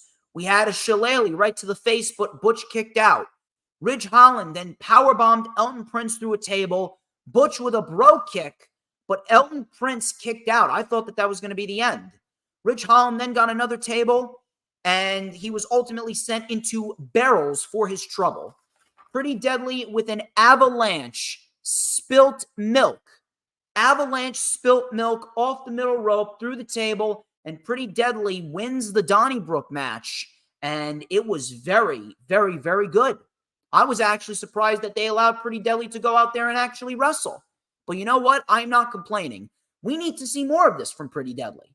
If we see more of this from Pretty Deadly, the better they will look. We had an official weigh-in for Crown Jewel with Logan Paul and Rey Mysterio, and they were in the back. It was very, very professional. I will say that. Nick Aldis made it look very, very professional, and Logan Paul ended up patting Rey Mysterio on the head. Rey Mysterio then slapped Logan Paul and hit him with a microphone as the referees separated him. Simple, it was effective, and I'm looking forward to the match, so I can't really say anything bad about it. Bianca Belair and Bayley. This was a damn good women's match in the main event of the show, and it really goes to show you that if you give the women opportunities, if you let them go out there and perform, we are going to get ourselves great women's action. And that's exactly what we got. That's exactly what we got. Bayley sent Bianca into the post. Coming back from commercial, Bianca with a backbreaker, avalanche exploder off the top. Bayley came in with a diving elbow for a 2. Bayley then tore apart the announce table. Bayley and Bianca went back and forth on the apron. Bayley went face first into the post. Bianca with a plancha over the top. Bianca with a hair whip and the KOD for the win. And then afterwards, considering that Damage Control was barred from ringside, Bianca took the liberty of giving Bayley a KOD through the announce table, building up to their match with Io today at Crown Jewel, which I do believe that Io Sky is going to end up retaining because Bianca Belair does not need to win the championship back. We'll see how it plays out, but that was SmackDown. A couple of good things on the show, but ultimately a very standard, very run-of-the-mill, very formulaic show. Not to say it was dog shit horrible, but it really was not anything over the top. I hope you guys have had a fun time. We are going to go over Rampage, and then we're going to wrap this up. Rampage, and then we will wrap this up. Rampage, pretty much a 2-match show, but those 2 matches were actually better than anything that was on Dynamite, minus Cassidy and Claudio Castagnoli. So we got ourselves 2 very good matches here. We got Penta El Cero Miedo versus Elio Del Vikingo and Commander. This was excellent. This was better than anything on Dynamite. This was an awesome match. If you guys have the opportunity, go out of your way to watch this triple threat match. It was 14 minutes of your time. You will not regret it. A lot of people want to say that Rampage is a bad show. Rampage is not a bad show. It's just not must-see. But we get some great wrestling on Rampage. Do not discredit the talent that is on Rampage on a week-to-week basis. So things started out hot out of the gate. Commander launched over the top rope into a Hurricane Rana on Penta. Vikingo with a suicide dive. We had a cartwheel into a Hurricane Rana. Very nicely done. We had a double cutter on Penta on the floor. Penta then came in with a tope suicida on both men. He landed on his feet. Very nicely done. Penta with some nasty chops. It was like a gunshot went off. Just the whiplash of the chop. My God, it was absolutely ridiculous. So after that, coming back from commercial, we had Commander catching Vikingo in a powerbomb after he went for a dive. Commander then was caught with a code breaker, mid-shooting star press, caught with a code breaker by Penta. We had a crucifix bomb by Vikingo, and then Commander with a Canadian Destroyer on Vikingo, and everyone was down. Awesome stuff. Crazy moves. Commander then was on the apron. Vikingo shoved him off the top. Penta had Vikingo on his shoulders. Poison Rana on the apron. You want to talk about dangerous? There you go. Poison Rana on the apron. And then Vikingo with a super kick to Penta. Penta then with a Widow's Peak and a Fear Factor on the apron to both men. Crowd was chanting fight forever. We had a Death Valley driver to Vikingo in the ring. Vikingo then with a spinning side slam, spin kick, and a 630 senton, but Commander saved it. I actually thought Vikingo won it right there. Commander then with a gut buster on Vikingo. He delivered a beautiful inverted Phoenix Splash, and then Penta delivered a Fear Factor onto Vikingo, onto Commander. So it was a Fear Factor to Vikingo, onto Commander. Great, great move right there. And that was it. That was enough for Penta to get the win. Penta gets the victory on Rampage. Very nicely done. And Penta El Cero Miedo is gaining some momentum. I got no problem with it. I hope that we see more of it. So after that, we get the Guns versus Christopher Daniels and Matt Sydal. Really a nothing match right here. All this match did was give the Guns a win because the Guns are not going to be taking the titles off of MJF. MJF is going to remain Ring of Honor World Tag Team Champion as well as AEW World Champion. So they won with the 310 to Yuma. Austin Gunn then cut a promo, promised to take the Ring of Honor World Tag Team titles from MJF. And Colton said, if you're not down with that, then we got two words for you: guns up. So that was that. Marina Shafir, she took on Sky Blue. Pretty typical Marina Shafir match. Boring. Sky Blue got the win. But I will say this. Marina Shafir took the code blue very, very nicely. That much I will say. Marina Shafir took the code blue very nicely. It was a very beautiful code blue. I think Sky Blue may be giving Darby Allin's code blue a run for its money. So it was very nicely done. That was that. Afterwards, we had the main event. Main event, it was Trent Beretta and Daniel Garcia. And we got ourselves a very good main event. Very happy to see Daniel Garcia in the main event of an AEW show, and very happy to see that Daniel Garcia is getting some more singles showcase, because Daniel Garcia, it feels like he had so much momentum in the Chris Jericho-Bryan Danielson feud, and then as soon as he teamed back up with Chris Jericho, it seems as though everything just went downhill from there. And Daniel Garcia is just so good, he doesn't deserve to be in a position where he's just in the middle of nothing. So I'm glad that he's getting a win here. I'm glad that he's getting himself over. He's getting himself over with the crowd. And the crowd loves the dance. Trent Beretta is very underrated as well, I have to say. Trent Beretta may go down as one of the most underrated individuals in AEW history. So we had Trent Beretta. Trent Beretta was in control with a moonsault to the floor. Coming back from commercial, we had a big superplex connecting.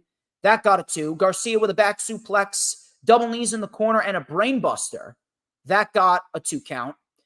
Garcia then caught a half and half suplex for a 2. We then had a German suplex barrage by Trent. Daniel Garcia fought out of it, and he delivered a German suplex barrage of his own. We then had both men trading blows back and forth. We had a running knee by Trent and a pile driver for a 2. Both men continued to trade blows again. Garcia with a slap. He then did the dance and then delivered a pile driver. The top 2 most deadliest moves in the game. The dance pile driver combination, and that got a 2 count. And afterwards, Daniel Garcia had enough, locked in the crossface. Trent Beretta taps out, and Daniel Garcia, no 2.0, gets a win clean. And I'm glad he won clean. A lot of clean victories. Same thing with the Guns. The Guns won their match clean too. So afterwards, he said that it's been 6 months since he's had a singles win. I'm calling out the biggest dog in the yard, Maxwell Jacob Friedman. If you're down to step in the ring with one of the best professional he stopped himself. He stopped himself. The crowd was chanting, "You're a wrestler."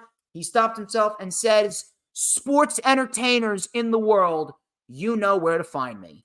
And it was confirmed for next week we got ourselves an AEW World Championship match between Daniel Garcia and MJF, and I'm really looking forward to it. I'm looking forward to it because right now, MJF, everything that he touches turns to gold. And Garcia and MJF, they are two individuals that embody AEW right down to the very last letter. It's a great thing. It's a really, really, really great thing. And I'm very much looking forward to it, and it's going to help Daniel Garcia immensely. And people, anyone who's wondering, oh, why is it that Garcia is going to be aided in a loss, but LA Knight's not going to be aided in a loss? It's because Daniel Garcia, as of right now, he's trying to regain his momentum. If you're trying to regain your momentum, you don't have to worry about winning and losing matches. Momentum can be gained in any way, shape, or form. Momentum can be gained in any way, shape, or form through a win or a loss or a great performance. LA Knight, on the other hand, he has momentum already. We're trying to continue his momentum. That is the difference. When you're trying to gain momentum, it doesn't matter whether you take a win or a loss. When you're trying to continue momentum, you best be winning. That's the difference. One's trying to gain momentum. It's a reset for Daniel Garcia. Meanwhile, LA Knight is trying to continue his momentum, which is ultimately not going to happen because he's going to lose. If you can't comprehend the difference, then maybe you shouldn't be talking about pro wrestling.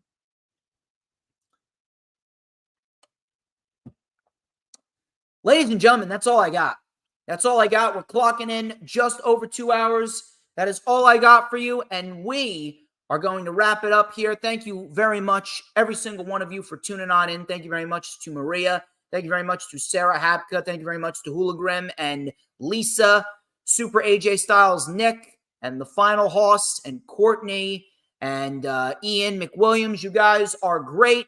Thank you very much for stopping by. You guys are the individuals that make being DJ Storms worthwhile, and I hope that you guys had a very, very fun time watching a Saturday morning stream. Do not forget to like, comment, and subscribe. Check out all those links in the description.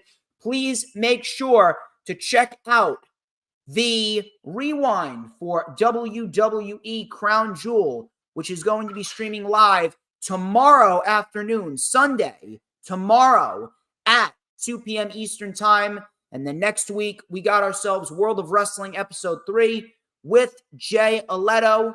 World of Wrestling Episode 3 with Jay. And then we also got the huge, huge month full of rundowns and rewinds. We got Rundown for Full Gear with Earl Cole. Rundown for Survivor Series with Hooligram. Rundown and rewinds for Survivor Series and Full Gear as well. And plenty of good material going down next month as well with World's End, Ring of Honor Final Battle, and NXT Deadline. Plenty of good material coming to you guys on the channel as per usual. Until next time, I am DJ Storms, and this has been the Lightning Flash Update. But before we get out of here, people, you already know what I'm going to ask. Who runs the IWC? I'll tell you who runs the IWC. Who? But DJ Storms, and do not, absolutely do not forget it. 'Cause we want retribution. Oh yeah, we want retribution. Oh yeah, we want retribution.